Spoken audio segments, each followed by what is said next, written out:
झारखंड विधानसभा के शीतकालीन सत्र के दूसरे दिन भी खूब हंगामा हुआ। सीएम हेमंत सोरेन को ईडी द्वारा सम्मन मामले को लेकर बीजेपी विधायक सवाल पूछते नजर आए, तो वहीं धीरज साहू मामले को लेकर भी सदन के बाहर और अंदर नोकझोंक हुई, जिस पर मंत्री आलमगीर आलम ने भी सदन के अंदर पलटवार किया। देखते हैं रिपोर्ट। झारखंड विधानसभा के शीतकालीन सत्र के दूसरे दिन जमकर हंगामा हुआ। सदन के बाहर ही विपक्ष ने अपनी मंशा स्पष्ट कर दी थी और सदन के बाहर तख्तियां लेकर प्रदर्शन किया और सीएम हेमंत सोरेन के 4 साल के कार्यकाल की सीबीआई जांच की मांग रखी। प्रश्नकाल के साथ झारखंड विधानसभा सत्र आरंभ हुआ तो प्रदीप यादव ने गृह रक्षा वाहिनी की बहाली की मांग की। इसी बीच धीरज साहू प्रकरण और सीएम को ईडी के छठे सम्मन के बावजूद नहीं जाने का मुद्दा उठाते हुए बीजेपी के कई विधायक वेल में पहुंच गए। धीरज साहू मुद्दे को लेकर बीजेपी ने सरकार से जवाब मांगा तो वहीं सीएम हेमंत सोरेन हाजिर होकर नारे भी लगाए। नेता प्रतिपक्ष ने कहा कि यह मामला संसद से जुड़ा है, लेकिन झारखंड की जल जंगल जमीन का पैसा लूटकर इतनी संपत्ति धीरज साहू और सरकार ने अर्जित की है। वहीं सीएम हेमंत सोरेन पर भी उन्होंने निशाना साधते कहा कि जिस व्यक्ति ने संविधान की रक्षा के लिए पद और गोपनीयता की शपथ ली है वही कानून का पालन नहीं कर रहा। सदन को महोदय, इस पूरे सदन को राजनीतिक एजेंडे के स्थापन के लिए इस्तेमाल करना बिल्कुल सही नहीं है। बिल्कुल। आप सूचना में थे क्या महोदय? नहीं, आपने कॉल किया था अल्पसूचित पे। आपने अल्पसूचित पे मुझे बोलने दिया जाए महोदय। क्रॉस हमको नहीं करना है, हमको जो बोलना है बोलने दिया जाए। मेरे अधिकार को एक मिनट बोलने दीजिए, इनको बोलने दीजिए। नेता सभा सचिवालय यहाँ बैठा हुआ है जी। इतना हल्केपन से ऐसा बात कैसे किया जा सकता है? मामले को जो आज सब विषय जो आज इस झारखंड के सबसे समकालीन विषय है, जिसके लिए पूरा झारखंड, आपने ठीक कहा, जिन सदस्य के माध्यम घर पे जो 400 करोड़ रुपए बरामद हुए हैं वो राज्यसभा के सदस्य, लेकिन है तो झारखंड के नागरिक। वो पैसा झारखंडियों का है, जल जंगल जमीन से लूटा हुआ पैसा है। आज उस पर कार्रवाई इस राज्य सरकार महोदय, चलिए, वो तमाम बहसों से, तमाम प्रश्न उत्तर से, तमाम लोकहित के जो झारखंड के लिए असंभावी है उससे भाग रही है। ये चाहती तो इसको अच्छे तरह से उपयोग कर सकती थी, लेकिन महोदय आज झारखंड जिस जगह पे खड़ा है, एक संवैधानिक संकट इस झारखंड सरकार में पहुंच गया। ये संवैधानिक संकट है महोदय। कोई कानून व्यवस्था का संधारण नहीं हो रहा है।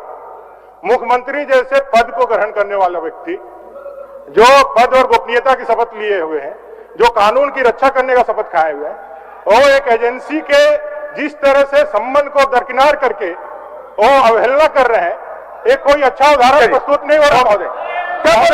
बोलने दिया। विपक्ष के हंगामे के बाद संसदीय कार्य मंत्री आलमगीर आलम ने मोर्चा संभाला और जवाब देते कहा कि बीजेपी सदन के बाहर और अंदर भी राजनीति कर रही है। उन्होंने कहा कि जो पैसे जब्त किए गए हैं वो धीरज साहू और उनके पूरे परिवार के हैं, उनकी कंपनी और उनके फर्म के हैं। आलमगीर आलम ने कहा कि कांग्रेस सांसद होने की वजह से इस मुद्दे पर राजनीति की जा रही है, लेकिन इस मामले में कानून अपना काम करेगा, इसलिए इस पर सदन में हंगामा उचित नहीं है।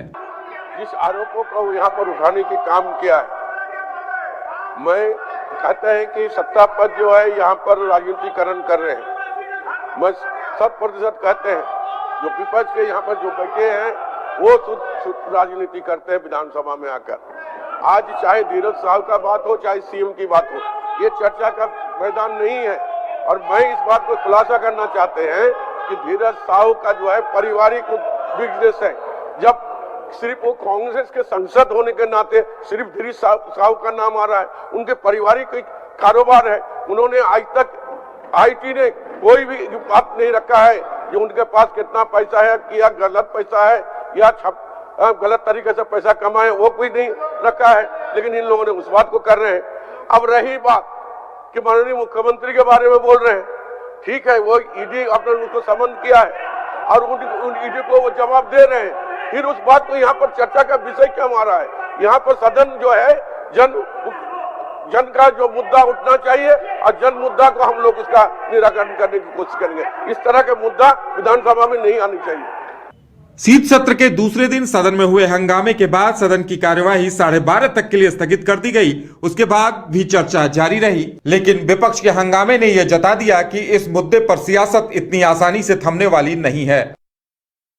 रांची से न्यूज बाइस्कोप के लिए मदन और शाहनवाज के साथ ब्यूरो रिपोर्ट।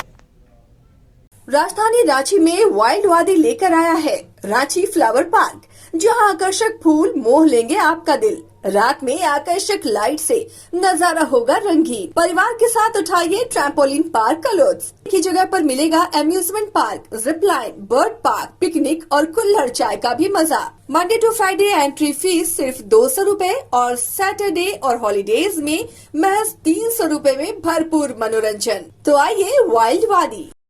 IIT जी नीट एस्पिरेंट्स के सपने को पंख देने आ गया है कंप्लीट सॉल्यूशन इंस्टीट्यूट। यहाँ है smart classroom, 1-to-1 doubt clearing session, ask the expert, video solution और भी बहुत कुछ। मतलब हम करेंगे आपको गाइड, बनेंगे आपके मेंटोर।